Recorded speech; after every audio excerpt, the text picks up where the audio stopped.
అవుతాడు. అమ్మవారికి యశస్విని అని ఒక పేరు లక్ష్మీదేవికి. యశస్విని లలిత కవనివ్వండి, పార్వతి కవనివ్వండి, లక్ష్మి కవనివ్వండి, సరస్వతి కవనివ్వండి, ఆ పేరు ఉంటుంది తప్పకుండా. యశస్విని అంటే కీర్తినిచ్చున్నది అని.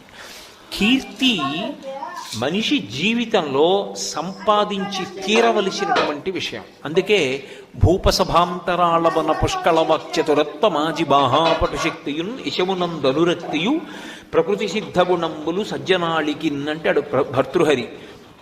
మంచి కీర్తితో నేను ఉండాలి అన్నది సద్బుద్ధి కలిగినటువంటి ఎవరికైనా ఆశయంగా ఉంటుంది. అటువంటి కీర్తినివ్వగలిగినది ఎవరు అంటే అమ్మవారు.